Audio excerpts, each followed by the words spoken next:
Hi, everyone. Thanks for joining. My name is Aileen. Thank you all for coming to our capstones today. So my project is a GIS-based analysis into access to green space in Canada's capital region. Allow me to introduce Ottawa, a geographically large city with a relatively small population of about 1 million residents. The studies have shown that access to green space has positive health outcomes and is so important for creating livable cities. And I wondered, how is Ottawa doing on that front? So the city has targets for access to green space, but these are relatively new and have not been evaluated until now. Unlike most Canadian cities, we also have the federal government, and their contribution to green space access has not been quantified. So there is a surprising amount of Crown land in the city limits. Take a look at this map. It is an incomplete inventory of federal land. The National Capital Commission is a Crown corporation that is the principal steward of it, and I'll be referring to them as the NCC through the presentation. So the NCC has a huge amount of assets for natural land, urban parks, and waterfront pathways. Other federal land includes Parliament Hill, the Rideau Canal, national museums, and monuments. So I framed my research around 4 questions. First, I evaluated the city's distance-based targets, and I focused on the first of these 2. I also wanted to look at proximity to green space in a more nuanced way. So I looked at congestion or how many people are using these spaces. This is also a bit of a proxy for green space quality. Third, I wanted to dig into the jurisdictional element. What is the role of the feds? And just for fun to get you thinking about this, take a look at this photo. And how many organizations do you think own the public infrastructure here? 2, maybe 3? Well, I counted 6, so there's a lot of stakeholders, and that makes jurisdiction really interesting to study in Ottawa. Underpinning all of this, I wanted to see if there were demographic factors impacting green space access, a lens which is important for green equity. I use satellite and street level imagery to identify access points to green space, and you can see what this looks like in the figure on the slide. But there is some subjectivity in what is considered a usable green space. Spaces are only available at certain times of day or to certain people. So I wanted to get very clear on what I did and did not include. So I digitized points for parks, beaches, pathways, and touristic or research-based federal facilities. I also identified unofficial trails and desire paths using Google Maps and AllTrails, which is a crowdsourced trail finding software. Some of the things I excluded are schools, cemeteries, and sports facilities, as well as areas with perceived or actual barriers to entry, such as more D&D or military-focused federal spaces.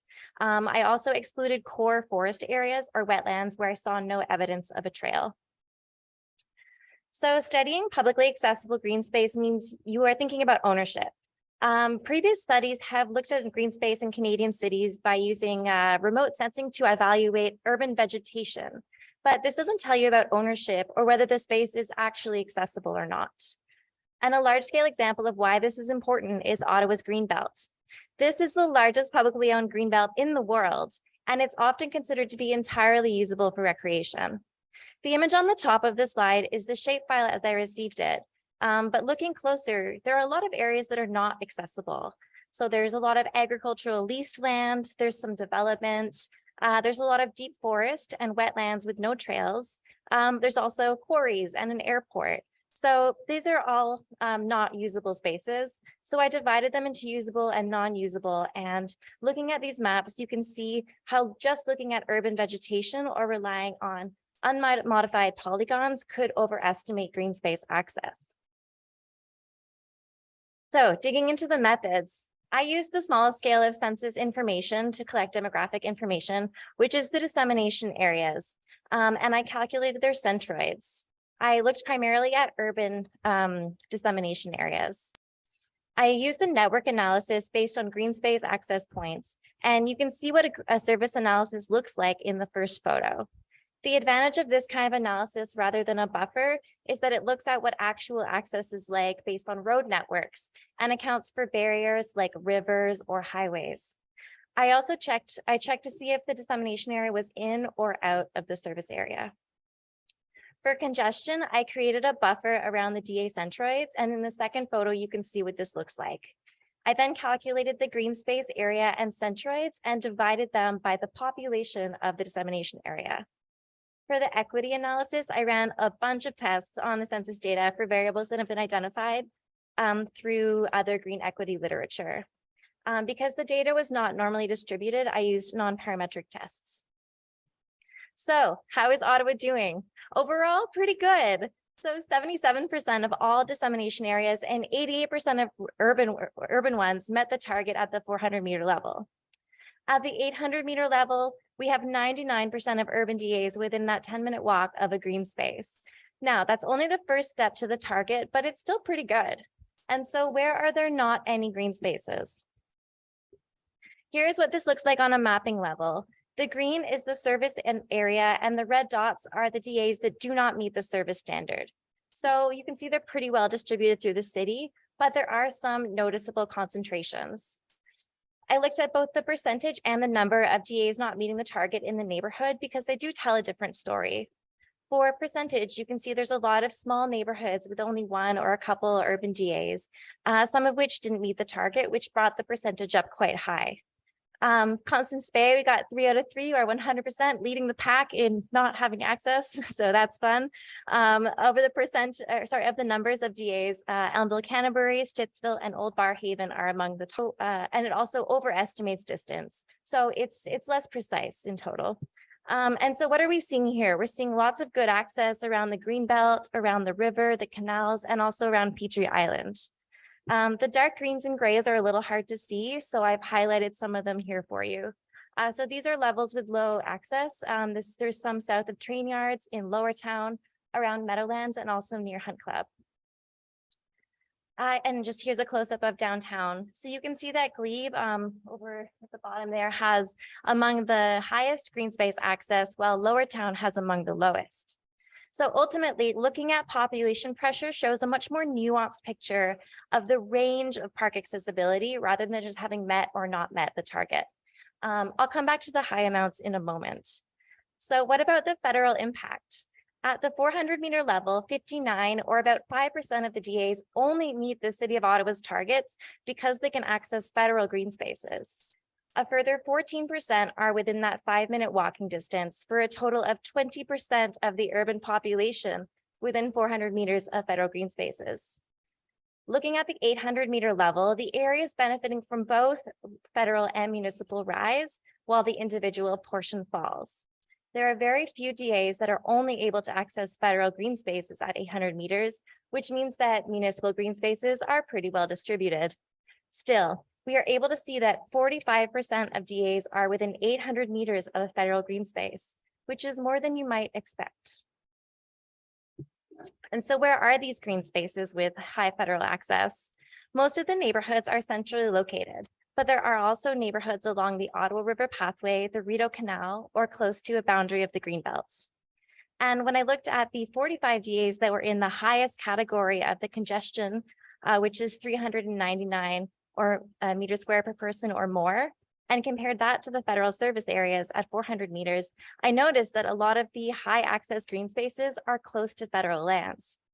And as federal green spaces tend to be larger, this makes sense. So it seems that one of the impacts of federal green spaces is generating a high quality recreational experience for Ottawa residents and visitors. Moving into this last research question, do we have green equity? I looked at quite a few census variables: education, income, ethnicity, race, Indigenous status, and much more. And I found signals that demographic variables do impact green space access, but not as much as I expected.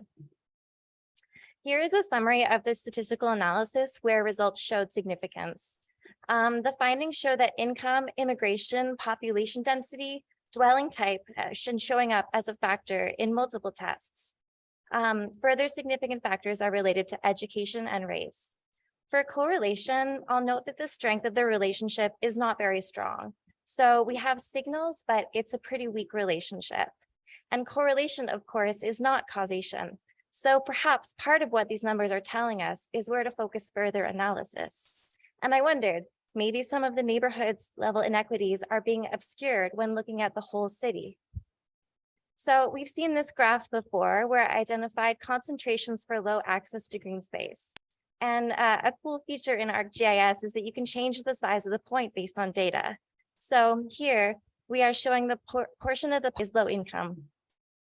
And you can see that in some areas, particularly in Lower Town and Vanier, there does appear to be a relationship where low income is negatively associated with green space access.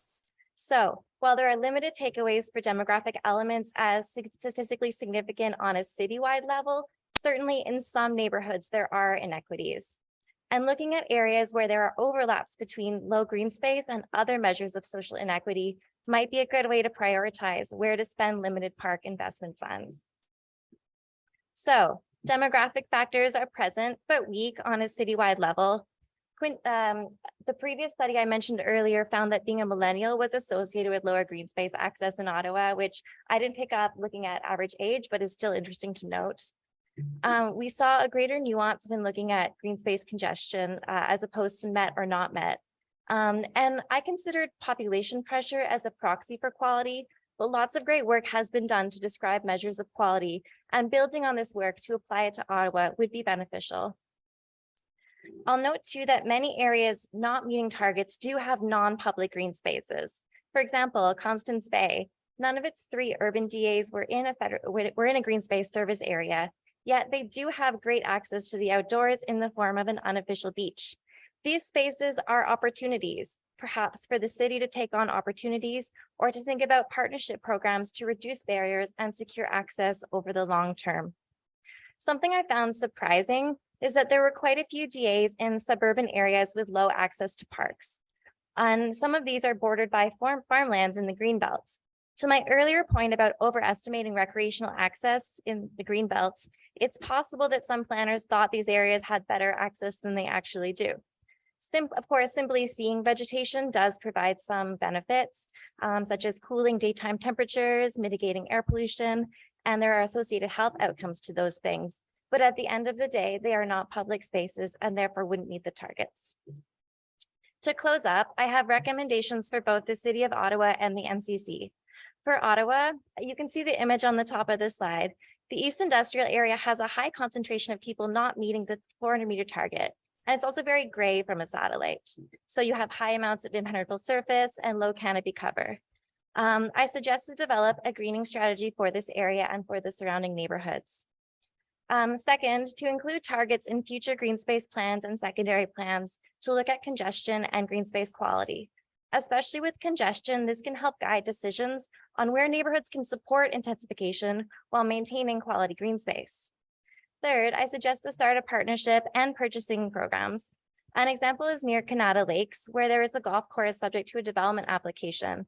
The city is trying to buy the land, but having funds for these opportunities when they arise is very important.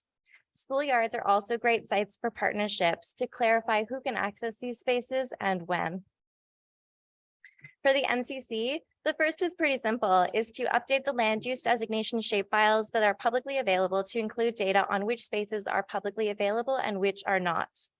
Second is to collaborate with the City of Ottawa to consider new recreational infrastructure in underserviced areas that are residential near NCC lands. For instance, there is what appears to be a vacant field just north of the train yards that could be an opportunity for a new park, but don't ask me who's going to pay for that. Third, I suggest to support planning with federal departments and agencies with real property in the region. For example, there's a military housing area near the airport that seems to have no parks, and these areas might be falling through the cracks and they could benefit from a nudge or some support in their real property planning. So I'd like to acknowledge everyone who supported me along this journey, and especially my supervisor, Tenley Conway, and thank you for your attention.